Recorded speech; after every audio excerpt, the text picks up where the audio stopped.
പ്രതിയുടെ ഉമ്മ ഗുരുതരാവസ്ഥയിൽ മെഡിക്കൽ കോളേജിലാണ്. മെഡിക്കൽ കോളേജിൽ നിന്നും ചന്തു ചന്ദ്രശേഖരന്റെ വിവരങ്ങൾ നൽകാൻ. ചന്തു, എന്താണ് ഈ ഉമ്മയുടെ ഒരു നില?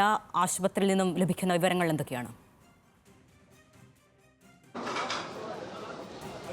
അരണ്യ, ഇപ്പോൾ അല്പസമയം മുൻപാണ് ഈ പ്രതിയുമായി പോലീസ് ഇവിടെ എത്തിച്ചേർന്നിട്ടുള്ളത്. പ്രതിയും ഇപ്പോൾ ICUവിലാണെന്നാണ് നമുക്ക് മനസ്സിലാക്കാൻ കഴിയുന്നത്. ഈ വിഷം കഴിച്ച് പ്രതിയെ ICUവിൽ അഡ്മിറ്റ് ചെയ്തിട്ടുള്ളതാണ് നമുക്കിവിടെ നിന്ന് ലഭ്യമാകുന്ന വിവരം. ഉമ്മയടക്കം ഇപ്പോൾ ഗുരുതരമായി തുടരുകയാണ്. നേരത്തെ ഹാൻസ് തന്നെ സൂചിപ്പിച്ചതുപോലെ വളരെ ഗുരുതരമായ ഒരു കുറ്റകൃത്യം, നാടിനെ നടുക്കിയ ഒരു കുറ്റകൃത്യം.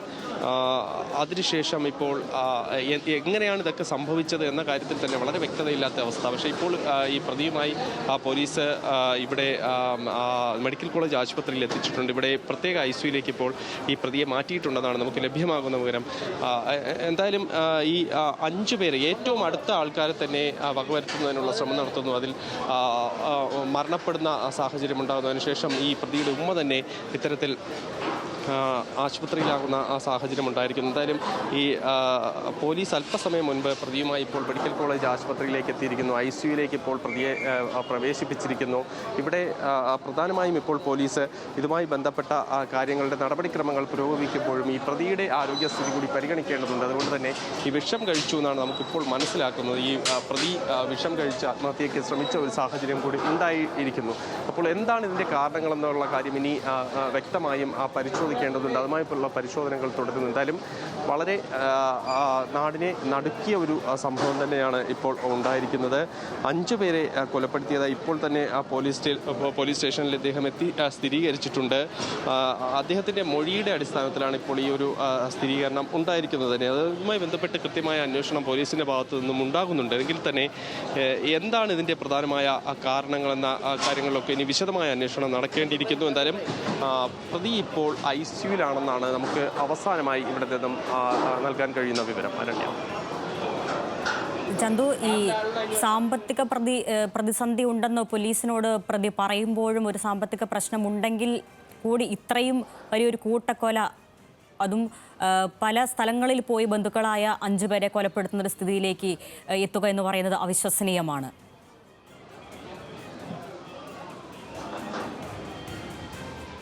കാരണം എന്താണ് ഇതിൻ്റെ കൃത്യമായ കാരണം അല്ലെങ്കിൽ വ്യക്തമായ കാരണം എന്ന കാര്യത്തിൽ ഇനിയും വിശദീകരണം ലഭിക്കേണ്ടിയിരിക്കുന്നു. പെട്ടെന്ന് ഇത്തരത്തിലൊരു സംഭവം പ്രധാനമായും ഉണ്ടാകുന്നു. ആ ഒരു സംഭവത്തിന് ശേഷം പ്രധാനമായും പോലീസ് ഇതുമായി ബന്ധപ്പെട്ട അന്വേഷണത്തിലേക്ക് വരുന്നു. അന്വേഷണത്തിന് ശേഷം ഈ പ്രതി ആത്മഹത്യയ്ക്ക് ശ്രമിക്കുന്നതായുള്ള ഒരു വിവരം വരുന്നു. അദ്ദേഹത്തെ ഇവിടെ ആശുപത്രിയിലേക്ക് പ്രവേശിപ്പിച്ചിരിക്കുന്നു. ഇനി കൂടുതൽ വിവരങ്ങൾ എന്താണെന്ന കാര്യം പ്രധാനമായും പോലീസ് ശേഖരിച്ചു കൊണ്ടിരിക്കുന്നു. എന്തായാലും 5 പേരെ കൊലപ്പെടുത്തുക എന്നത് പ്രധാനമായും അതിൻ്റെ കാരണങ്ങൾ പോലീസ് പരിശോധിക്കുകയാണ്. തലസ്ഥാനത്ത് നാടിനെ ഞെട്ടിച്ച ക്രൂര കൊലപാതകമാണ് നടന്നിരിക്കുന്നത്. 23-കാരനായ പ്രതി പെൺസുഹൃത്തിനെയും 13-കാരനായ സ്വന്തം സഹോദരനെയും ഉൾപ്പെടെയാണ് 5 പേരെ വെട്ടിക്കൊലപ്പെടുത്തിയത്. 6 പേരെ വെട്ടിയെന്നാണ് പ്രതി പോലീസിനോട് മൊഴി നൽകിയത്. ഇതിൽ 5 പേരുടെ മരണം സ്ഥിരീകരിച്ചിട്ടുണ്ട്. പ്രതിയുടെ അമ്മ ഗുരുതരാവസ്ഥയിൽ മെഡിക്കൽ കോളേജിൽ ചികിത്സയിലാണ്. ഇവർ ക്യാൻസർ രോഗബാധിത കൂടിയാണ്. പോലീസ് ഈ സംഭവം അറിഞ്ഞ് വീടിനകത്ത് കടന്നത്, വാതിൽ പൊളിച്ചാണ് അകത്തേക്ക് കടന്നത്. ഇന്ന് ഉച്ചയ്ക്ക് ഏതാണ്ട് 1 മണിയോടുകൂടി, 1 മണിക്കും വൈകുന്നേരം 5 മണിക്കും ഇടയിലാണ് ഈ ക്രൂര കൊലപാതകങ്ങളെല്ലാം നടന്നത് എന്നാണ് നമുക്ക് അവിടെ നിന്നും ലഭിക്കുന്ന വിവരമനുസരിച്ച് മനസ്സിലാക്കാൻ സാധിക്കുന്നത്. വെഞ്ഞാറമൂടടക്കമാണ് ഈ കൊലപാതകങ്ങൾ നടന്നിട്ടുള്ളത്. സ്വന്തം കുടുംബത്തിലെ 5 പേരെയാണ് 23-കാരനായ അഫാൻ കൊലപ്പെടുത്തിയിരിക്കുന്നത്. ക്രൂര കൊലപാതകം. കൊലപ്പെട്ടവരിൽ ഇയാളുടെ പെൺസുഹൃത്തുണ്ട്, സഹോദരനുണ്ട്, വെട്ടേറ്റ മാതാവ് മെഡിക്കൽ കോളേജ് ആശുപത്രിയിലുണ്ട്. പിതാവിൻ്റെ മാതാവ് സൽമ ബീവി, പ്രതിയുടെ അനുജൻ 13-കാരനായ അഹ്സാൻ, പെൺസുഹൃത്ത് 19-കാരിയായ ഫർസാന, പിതാവിൻ്റെ സഹോദരൻ ലത്തീഫ്, ഇവരുടെ ഭാര്യ, ലത്തീഫിൻ്റെ ഭാര്യ ഷാഹിദ എന്നിവരാണ് ഈ 5 പേരാണ് കൊല്ലപ്പെട്ടത്. ഈ പ്രതി പിതാവിനൊപ്പം വിദേശത്തായിരുന്നു എന്നാണ് മനസ്സിലാക്കുന്നത്. കുറച്ച് നാളുകൾക്ക് മുൻപാണ് ദിവസങ്ങൾക്ക് മുമ്പാണ് തിരികെ നാട്ടിലെത്തിയത്. ഇന്ന് സഹോദരന്, ഇളയ കുട്ടിക്ക് ഇഷ്ടപ്പെട്ട ഭക്ഷണമടക്കം വാങ്ങിക്കൊടുത്ത ശേഷമാണ് ഒരു ക്രൂര കൃത്യത്തിലേക്ക് പ്രതി എത്തിയതെന്നാണ് ലഭിക്കുന്ന വിവരം. ഇതിനുശേഷം എലിവിഷം കഴിച്ച പ്രതി പോലീസിന് മുന്നിൽ കീഴടങ്ങിയിരിക്കുന്നു. ഇയാളെ ആശുപത്രിയിൽ പ്രവേശിപ്പിച്ചിരിക്കുകയാണ്. ഇയാളും ഈ മെഡിക്കൽ കോളേജിൽ തന്നെയാണ്, ICUവിലാണ് പ്രതിയുള്ളത്. ഞങ്ങളത് കാണുന്നത് അതും മുഖമൊക്കെ ആകെ പ്രശ്നമാണ്. വെട്ടാണത്, വെട്ടായിട്ടാണ് കാണുന്നത്. പയ്യനെ, കൊച്ചു പയ്യൻ്റെ മൃതദേഹം കാണാൻ പറ്റിയില്ല. ഉടൻ തന്നെ അത് മാറ്റി. ഇല്ലില്ല, ഞാനിവിടുത്തെ പൊതുപ്രവർത്തകനാണ്. ആശുപത്രിയിലാണ് കാണുന്നത്. എന്തോ മറ്റുള്ളവർക്കുള്ളത് വെട്ടാവാനാണ് തന്നെയാണ് സാധ്യത. അങ്ങനെയാണ് മുറിവുകൾ കാണുന്നത്. പക്ഷേ ഈ പെൺകുട്ടിയുടേത് ചുറ്റിയലിനുള്ള അടിയോ അല്ലെങ്കിൽ വല്ല ഗണ്ണെങ്ങാനും ഉപയോഗിച്ചിട്ടുണ്ടോ എന്നുള്ളൊരു സംശയമുണ്ട്. അതാണ് മൃതദേഹം കണ്ടിരുന്നു. ഗോകുലം മെഡിക്കൽ കോളേജിൽ പോയി മൃതദേഹം കണ്ടിട്ടാണ് തിരിച്ചു വരുന്നത്. അമ്മയുടെ വളരെ ക്രിട്ടിക്കലാണ്. അതെ, ഗോകുലത്തിലാണുള്ളത്. അതെ, തലയ്ക്കാണ്, എല്ലാവർക്കും തലയ്ക്കാണ്. അവിടെ ഇപ്പോൾ ഇവരുമായി ബന്ധപ്പെട്ട കുറച്ച് ബന്ധുക്കൾ ഇപ്പം ഗോകുലം മെഡിക്കൽ കോളേജിലുണ്ട്. അവർക്ക് ഇതിനെക്കുറിച്ചൊന്നും ഒരു ധാരണയുമില്ല. അതാണ് അതിൻ്റെ അവസ്ഥ. എല്ലാവരും ഉണ്ട്.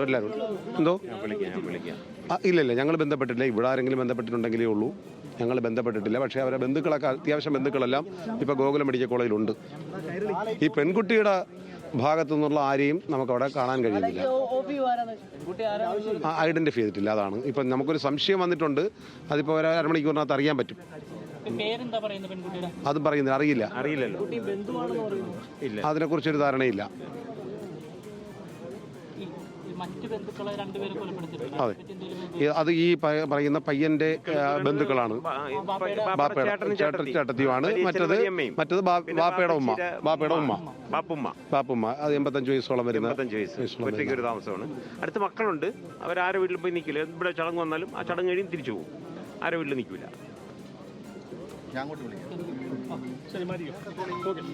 അപ്പോൾ കൂടുതൽ വ്യക്തതയിലേക്ക് ഈ ക്രൈമുമായി ബന്ധപ്പെട്ട് കൂടുതൽ വ്യക്തതയിലേക്ക് കാര്യങ്ങൾ വരുന്ന ഒരു അവസ്ഥയിലാണ് നമുക്കുള്ള, അല്ലെങ്കിൽ അങ്ങനെ ഒരു സ്ഥിതിയാണ് ഇപ്പോൾ ഉള്ളത്. ഈ പറയുന്ന പോലെ തന്നെ വെട്ടി പരിക്കേൽപ്പിച്ചതായും അതിനോടൊപ്പം തന്നെ തലയിൽ ഹാമർ പോലെയുള്ള അല്ലെങ്കിൽ ഹാമർ ഉപയോഗിച്ച് വളരെ ശക്തമായ രീതിയിൽ തലക്കടിച്ച് കൊലപ്പെടുത്തിയതായിട്ടുള്ള മൊഴികളാണ് ഇപ്പോൾ പുറത്തു വന്നുകൊണ്ടിരിക്കുന്നത്. ഇവരെല്ലാം തന്നെ നമ്മളോടിപ്പോൾ പ്രതികരിച്ചവരെല്ലാം തന്നെ ആദ്യ സമയങ്ങളിൽ ഈ മൃതശരീരങ്ങൾ കണ്ട വ്യക്തികളാണ്. ഇവരൊക്കെ തന്നെയാണ് രക്ഷാപ്രവർത്തനത്തിൻ്റെ ഭാഗമായി ബന്ധുക്കളെയും കൊലപ്പെട്ടവരെയും എല്ലാം ആശുപത്രിയിൽ എത്തിച്ചത്. ഇപ്പോൾ പൊതുപ്രവർത്തകനായിട്ടുള്ള വ്യക്തി അടക്കം നമ്മളോട് പറഞ്ഞത് അമ്മയുടെ നില വളരെ വിവരങ്ങൾ ശേഖരിക്കുക. ഇപ്പോൾ ചുള്ളാളം SN പുരത്തു നിന്ന് VS അനു കൂടി ചേരുന്നുണ്ട്. അനു, ഈ 3 ഇടങ്ങളിലായിട്ടാണ് പ്രതി ഈ ക്രൂര കൊലപാതകം നടത്തിയത്. ഇപ്പോഴും എന്തിനാണ് ഇത്രയും പേരെ കൊലപ്പെടുത്തിയതെന്ന് അവ്യക്തമാണ്. എന്താണ് അനുവിന് ലഭിക്കുന്ന വിവരങ്ങൾ? അരുണ്യ, ഞാനിപ്പോൾ നിൽക്കുന്നത് വെഞ്ഞാറമൂട് ഉള്ളാളം SN പുരത്താണ്. ഇവിടെയാണ് ഈ പറയുന്ന പ്രതിയുടെ ബന്ധുക്കളായ 2 പേർ, ലത്തീഫും ഷാഹിദയും, ഇവിടെയാണ് അവരുടെ മൃതദേഹങ്ങൾ കണ്ടെത്തിയിട്ടുള്ളത്. നമ്മൾ നിൽക്കുന്ന ആ വീടിൻ്റെ മുന്നിലാണ് നിൽക്കുന്നത്. ഈ വീട്ടിലാണ് 2 മൃതദേഹങ്ങൾ. ഈ മൃതദേഹങ്ങൾ ഇപ്പോഴും ഇവിടെ ഉണ്ട് എന്നാണ് നമുക്ക് മനസ്സിലാക്കാൻ വേണ്ടി സാധിക്കുന്നത്. ഇത് രാവിലെ പാങ്ങോട് ഈ പറയുന്ന അഹാൻ്റെ വാപ്പുമ്മയുടെ അവിടെ കൊലപാതകം നടത്തിയ ശേഷമാണ് പ്രതി ഇവിടേക്ക് എത്തുന്നത്. അതിനുശേഷം ഇവിടെയാണ് നേരത്തെ പറഞ്ഞ ലത്തീഫ്, അതുകൂടെ ഷാഹിദ എന്നിവർ 2 പേരെ. നാട്ടുകാരുടെ കാര്യം ചോദിക്കാം. ചേട്ടാ, ഇത് എപ്പോഴാണ് നിങ്ങൾ ഈ സംഭവം അറിയുന്നത്? 7 മണിയോട് പോലീസ് ഇവിടെ വന്ന വിവരങ്ങൾ ഇവിടെ അടുത്തുള്ള ആൾക്കാരോട് തിരക്കമാണ് വേറെ അറിയുന്നത്. ഞാൻ ലത്തീഫിൻ്റെ വീട് അവിടെ നിന്ന് പോലീസ് വന്ന് ചോദിച്ചു. ലത്തീഫിൻ്റെ മാതാവ് മരണപ്പെട്ടു പോയി, അങ്ങോട്ട് പോകാൻ പോകുന്നു ഈ വിവരം അറിയാതെ ആൾക്കാർ പറയുകയാണ്. അപ്പോൾ പോലീസ് ഞങ്ങളെ വണ്ടി കൂടെ കയറുന്നു പറഞ്ഞ് ഇവിടെ അവരെ എത്തിക്കുകയും സംഗതി സീരിയസ് ആണെന്നാണ് കയറിയ ആൾക്കാരോട് പോലീസ് പറഞ്ഞ്. അത് തുറക്കുമ്പോഴാണ് നിങ്ങൾ ആരകത്തോട്ട് കയറണ്ടെന്ന് പറഞ്ഞ് ചവിട്ടി തുറത്തുന്ന അകത്ത് കയറുകയും ചെയ്തു. അപ്പോഴാണ് വസ്തുത എന്താണെന്ന് അറിയുന്നത്. അത് ഈ പരിസരത്തോടെ ആരും അറിഞ്ഞിട്ടില്ല. പലരും ടി വിയിൽ എഴുതി കാണിച്ചാണ് വിവരങ്ങൾ അറിയുന്നത് തന്നെ. ഈ പയ്യൻ തന്നെയാണ് പോയി മൊഴി കൊടുത്തതായിട്ടാണ് കിട്ടിയ റിപ്പോർട്ട്. നമ്മൾ അറിഞ്ഞില്ല, പോലീസ് പറഞ്ഞ റിപ്പോർട്ട് അങ്ങനെയാണ്. പയ്യൻ പറഞ്ഞപ്പോഴാണ് ഇങ്ങനെ സംഗതി നടക്കുമെന്ന് വരെ പറഞ്ഞത്. അവൻ്റെ അമ്മൂമ്മയെ കൊന്നു, അവൻ്റെ അനുജനെ കൊന്നു, അവൻ വിളിച്ചുകൊണ്ടുവന്ന പെൺകുട്ടിയെ കൊന്നു, അവൻ്റെ മാതാവിനെ കൊന്നു, പിന്നെ വന്നിട്ട് ഇവിടെ കൊന്നു. ഇത്രയും ഓടിയിട്ടും അവൻ്റെ മനസ്സ് മാറിയിട്ടില്ല എന്നുള്ളതാണ്. ഈ പറയുന്ന ലത്തീഫ് എന്താണ് ജോലി? അത്തരം കാര്യങ്ങൾ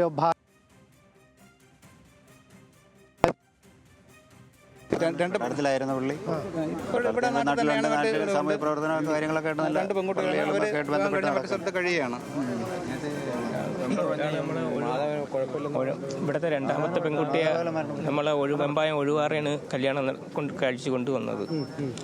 പുള്ളിക്കാരൻ ഇങ്ങനെ നിസ്കാരം കഴിഞ്ഞിറങ്ങിയപ്പോഴാണ് പറഞ്ഞത് ഇതുപോലെ വാപ്പുമ്മ ഇതുപോലെ ഒരു സംഭവം ഉണ്ടായെന്നും പറഞ്ഞത്. അങ്ങനെയാണ് നമ്മളൊക്കെ അറിഞ്ഞ് നമ്മളെല്ലാവരും ഓടി ഇവിടെ എത്തിയത്. ഇപ്പോൾ നമുക്ക് വാർഡ് മെമ്പർ കൂടെ ഇപ്പോൾ നമ്മളോടൊപ്പം ചേർന്ന് ഇത് ഈ ലത്തീഫിൻ്റെ മരണം എന്താണ് പോലീസ് നിങ്ങളോട് പറയുന്നത്? പോലീസ് ആണ് ആദ്യം ഇവിടെ വന്ന് അന്വേഷിക്കുന്നത്. പോലീസ് അന്വേഷിക്കാൻ കാരണം പേരുമല പോയി രണ്ടാമത്തെ കൊലപാതകം നടത്തുന്നു. മൂന്നാമത്തെ ആദ്യം അവൻ്റെ അച്ഛൻ്റെ അമ്മയെ കൊന്നു, തിരിച്ചു വന്നു, ഇത് കൃത്യം നടത്തി. ഇതെല്ലാം ഇയാളുടെ മൊഴിയുടെ അടിസ്ഥാനത്തിലാണ് ഞങ്ങൾ മനസ്സിലാക്കുന്നത്. അപ്പോൾ മൊഴിയുടെ അടിസ്ഥാനത്തിൽ പോലീസ് ഉടനെ തന്നെ പേരുമല സംഭവം കഴിഞ്ഞതിന് ശേഷം ഇവിടെ വരികയാണ്. ഇത് പോലീസിൻ്റെ സാന്നിധ്യത്തിലാണ് ഇത് കണ്ടെത്തിയത്. അതിനുശേഷമാണ് നാട്ടുകാരെല്ലാം അറിഞ്ഞത്.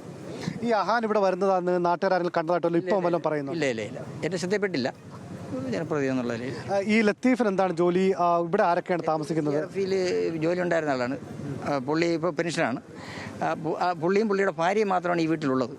രണ്ട് പെൺമക്കളുണ്ട്, രണ്ടുപേരും കല്യാണം കഴിച്ച് അയച്ചു. ഈ ലത്തീഫിൻ്റെ അനുജൻ്റെ മകനാണ് ഈ പ്രതി. അനുജൻ ഗൾഫിലാണ്. പിന്നെ അദ്ദേഹത്തിൻ്റെ ഈ പ്രതിയുടെ അമ്മയും പിന്നെ വെട്ടിപ്പരിക്കേൽപ്പിച്ചു. പിന്നെ പെൺ സുഹൃത്തിനെയും കൊലപ്പെടുകയാണ് ചെയ്തത്. ഇതാണ് ഇപ്പം നമുക്ക് ഈ പോലീസ് ഈ മൃതദേഹങ്ങൾ ഇപ്പോൾ ഇവിടെ തന്നെയാണുള്ളത്. പോലീസ് എന്താണ് പറയുന്നത്? ഇവിടെയാണുള്ളത്. ഇത് ഏത് രീതിയിലാണ് കൊലപ്പെടുത്തിയെന്നല്ലോ നിങ്ങൾക്ക് കൊലപ്പെടുത്തിയ പ്രതിയുടെ വർത്തമാനത്തിൽ നിന്ന് മനസ്സിലാക്കിയത് വെട്ടിപ്പരിക്കേൽപ്പിച്ചു എന്നാണ്. തുരുതുരെ വെട്ടി ഇട്ടു എന്നാണ് പ്രതി കൊടുത്തത്, പോലീസിൻ്റെ പറഞ്ഞേക്കണം.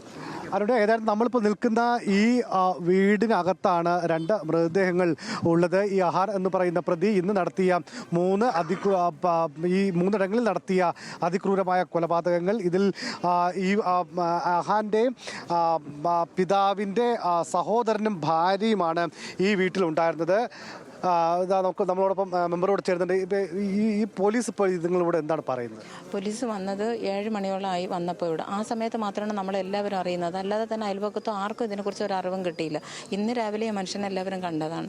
അപ്പോൾ ഉച്ചയ്ക്ക് ശേഷം ഏകദേശം പോലീസ് വന്ന് 8 മണിയുള്ള ഡോക്ടർ വന്ന് മരണം സ്ഥിരീകരിച്ചപ്പോൾ 3.5 മണിക്കൂറായി മരിച്ചിട്ട്. അപ്പോൾ ഏകദേശം കൃത്യം നടന്നത് ഒരു 4-നും 4:30ക്കും ഇടയ്ക്കായിരിക്കണം. പക്ഷേ ആരും അറിഞ്ഞിട്ടില്ല എന്നുള്ളത്. ഏകദേശം 6:45, 7 മണിയായപ്പോൾ വെഞ്ഞാറമൂട് സ്റ്റേഷനിൽ നിന്ന് അവർ വന്ന് അയൽവക്കത്ത് വന്ന് ലൈറ്റ് മേടിച്ച് കൊണ്ടുവന്ന് അടിച്ചു നോക്കിയപ്പോഴാണ് ഇവിടെ ഉള്ള എല്ലാവരും അറിയുന്നത് തന്നെ. അല്ലാതെ ആരും അറിഞ്ഞിട്ടുണ്ടായിരുന്നില്ല. പക്ഷേ ആദ്യം പാങ്ങോട് ചെന്ന് അവിടുത്തെ കൃത്യം നടന്നതിന് ശേഷമാണ് ഇവിടെ വന്ന് ചെയ്തതെന്നാണ് ആദ്യം നിഗമനം. ഈ പ്രതി ഇങ്ങോട്ട് വരുന്നതായി നാട്ടുകാർ ആരെങ്കിലും ശ്രദ്ധപ്പെട്ടു അങ്ങനെയുള്ള കാര്യങ്ങളെല്ലാം പറയുന്നുണ്ടോ? ഇല്ല, ആരുടെ ശ്രദ്ധയിലും പെട്ടിട്ടില്ല. ഇവിടെ വന്ന് കൃത്യം കഴിഞ്ഞിട്ട് പോയി നേരെ സ്റ്റേഷനിൽ ചെന്ന് ഞാൻ 6 പേരെ കൊന്നു എന്ന് സ്റ്റേഷനിൽ പറഞ്ഞപ്പോൾ മാത്രമാണ് എന്ത് ചെയ്യുന്നത് അറിയുന്നത്. അപ്പോൾ പുള്ളിയെ അതിനകത്താക്കിയിട്ട് ഹോസ്പിറ്റലിൽ പോയിസൺ കഴിച്ചിരുന്നു ആണ് അറിയാൻ കഴിഞ്ഞിട്ടുള്ളത്. അവിടെ നിന്ന് പോലീസ് വന്നപ്പോൾ മാത്രമാണ് ഇവിടെയുള്ള നാട്ടുകാരെല്ലാവരും അറിഞ്ഞത്. ഇവിടെ നിന്ന് ഈ മൃതദേഹം മാറ്റുന്നത് സംബന്ധിച്ച് പോലീസ് അതിന് പറയുന്നുണ്ടോ നിങ്ങളോട്? നാളെ രാവിലെ മാറ്റുള്ളൂ. ഇപ്പോൾ ഇവിടെ ലോക്ക് ചെയ്തേക്കാണ്. ആർക്കും അകത്തോട്ട് പ്രവേശിക്കാൻ കഴിയത്തില്ല. അതുകൊണ്ട് ഇതാണ് കുറച്ചുകൂടെ എന്നാൽ ഈ വീട്ടിലാണ് ഇപ്പോൾ ഈ രണ്ട് മൃതദേഹങ്ങൾ, അതായത് ഈ പ്രതിയായ അഹാൻ്റെ വാപ്പയുടെ ബ്രദറായ ലത്തീഫിൻ്റെ ഭാര്യയായിട്ടുള്ള ഷാഹിദ എന്നീ 2 പേരുടെ മൃതദേഹങ്ങൾ ഈ വീട്ടിലാണുള്ളത്. ഇവിടെ നിന്നും മൃതദേഹങ്ങൾ മാറ്റുന്നതിനെ കുറിച്ച് പോലീസ് നാളെ മാറ്റുമെന്നാണ് ഇപ്പോൾ വാർഡ് മെമ്പർ നമ്മളോട് പറയുന്നത്. മറ്റ് വിശദാംശങ്ങൾ ലഭ്യമായി വരുന്നതേ ഉള്ളൂ. ഏതായാലും ഈ നാടിനെ ആകെ ഞെട്ടിക്കുന്ന ഒരു കൊലപാതക പരമ്പരയാണ് ഇവിടെ തിരുവനന്തപുരം വെഞ്ഞാറമൂട് ഉള്ളത്. ഇത് നമ്മളിപ്പോൾ നിൽക്കുന്ന SN പുരം എന്ന് പറയുന്ന സ്ഥലത്താണ്. ഇവിടെയാണ് 2 പേരെ കൊലപ്പെടുത്തിയത്. നമുക്ക് ലഭിക്കുന്ന സൂചനകൾ പ്രകാരം ഈ പ്രതി ആദ്യം പാങ്ങോട് അവിടെ പോയി വാപ്പമ്മയെ കൊലപ്പെടുത്തുന്നു. അതിനുശേഷം ഇവിടേക്കെത്തി ഈ പറയുന്ന അദ്ദേഹത്തിൻ്റെ 2 ബന്ധുക്കളെ കൊലപ്പെടുത്തുന്നു. അതിനുശേഷമാണ് വീട്ടിലെത്തി അവിടെയും കൊലപാതകങ്ങൾ നടത്തുന്നത്. ഇങ്ങനെയും ഒരു കൊലപാതക പരമ്പര തന്നെ ഇവിടെ ഈ പ്രതി നടത്തിയിരിക്കുന്നു. അല്പസമയം മുമ്പ് നമ്മൾ റൂറൽ SP-യുമായിട്ടൊക്കെ സംസാരിച്ചിരുന്നു. അപ്പോൾ കൂടുതൽ വിവരങ്ങൾ അവർ ഇപ്പോൾ ശേഖരിക്കുന്നതേ ഉള്ളൂ. എന്തുകൊണ്ടാണ് ഇങ്ങനെ ഒരു കൊലപാതക പരമ്പരയിലേക്ക് പ്രതിയെ നയിച്ചത് എന്ന് ഉൾപ്പെടെയുള്ള കാര്യങ്ങളിൽ കൂടുതൽ വിശദാംശങ്ങൾ, കൂടുതൽ വിവരങ്ങൾ നമുക്ക് ലഭിക്കേണ്ടതുണ്ട്.